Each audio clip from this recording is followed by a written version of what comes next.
Prime Minister Ranil Wickremesinghe met with Japanese Prime Minister Shinzo Abe in Kyoto, Japan today. Newsfirst reports. The meeting was held at the Kyoto International Conference Center on the sidelines of the Science and Technology in Society Forum 2015. Premier Shinzo Abe, who accorded a warm welcome to the Sri Lankan Premier upon commencing the discussion, recalled the instance when his father, a former Prime Minister himself, made a visit to Sri Lanka in 1952 during his tenure as Prime Minister. Subsequent to these discussions, Prime Minister Wickremesinghe attended the Science and Technology in Society Forum 2015, which was held at the Kyoto International Conference Center. The forum was attended by delegations of over 30 countries, including Japanese Prime Minister Shinzo Abe and the Deputy Prime Ministers of Russia and France. The forum's main focus was new innovations in science and technology. Japan has a mission to address both the safety and the utility of cars through the technologies it commands.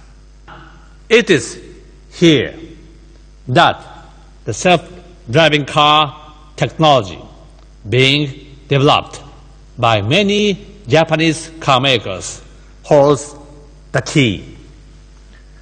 And yet, few companies appeared willing to do trial runs on public roads. So I volunteered to be the first to run a self-driving car on public road. Future history books will have a special place for me as a result, and that makes me happy. Because I can tell you that in 2020 Tokyo, self-driving cars will be running around and you will be able to use them to move around. Today, East Asia is fast becoming the engine that is driving global economic growth. Innovation has been the key to growth, leading to rapid improvements of living standards. Yet, the benefits of science and technology have not reached all parts of Asia. Sri Lanka and the South Asian region in particular lags behind East Asia in the fields of science and technology. It is important that we not only nurture hope in our fractured people, but we also bring to them the benefits of development. Because we realize that advancement in science and technology is imperative for society, we wish to lay the infrastructural and institutional foundations upon which our people can realize their creative potential over the next 60 months. To realize this, I believe that dynamic regional growth with international engagement is the way forward. We are planning to establish a dynamic, globally linked megapolis region. Therefore, focusing on science and technology development, we are looking to introduce the concept of technology-driven megapolis and the technology testbed regions. A science and technology partnership with Japan would be critical to make this concept a reality. Thereafter, Prime Minister Wickremesinghe participated in a special welcoming ceremony held at the Kyoto State Guest House.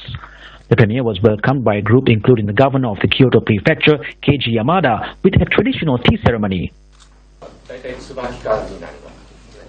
Thereafter, Prime Minister Wickremesinghe participated in a brief ceremony hosted by a group including Governor Yamada. Speaking at the ceremony, Governor Keiji Yamada said that the city of Kyoto and Nuwara share many similarities. In response, Prime Minister Wickremesinghe extended an invitation to a delegation of Kyoto to visit Nuwara and inspect the production of tea there. The Prime Minister also requested technological assistance from Kyoto on how tea, which meets the standards of Japan, could be exported to the country. Prime Minister Ranil Wickremesinghe thereafter visited the Kyoto Imperial Palace. The palace was established at the current site upon Emperor Kogon's accession to the throne in 1331. By that time, the city of Kyoto, which was founded in 794, had already been acknowledged as the capital of Japan until 1869. Drawing day one of his visit to a close, Prime Minister Ranil Wickremesinghe travelled to the country's current capital, Tokyo. The fact that Prime Minister Wickremesinghe arrived in Tokyo aboard the Shinkansen bullet train, which is considered to be one of the fastest and safest trains in the world, is of much significance. Prime Minister Wickremesinghe is being accompanied by a delegation which includes Minister Susil Premajayantha and Secretary to the Prime Minister, Saman Ekanaika. With day one of Prime Minister Ranil Wickremesinghe's visit here in Japan coming to a close, tomorrow he is expecting to hold discussions with key government officials of Japan, including the Minister of Finance, Foreign Minister of Japan, as well as the Deputy Prime Minister and the Minister of Internal Affairs and Communications. And later on, is expected to hold discussions with the Sri Lankan expatriate. Now, Prime Minister Wickremesinghe is also due to address the Parliament of Japan, which is incidentally only the third time a foreign leader is addressing Parliament after US President Barack Obama and Indian Prime Minister Narendra Modi. We'll keep a close watch on Prime Minister's visit here in Japan. For the News First team, I'm Shahan Jurampati reporting from Tokyo, Japan.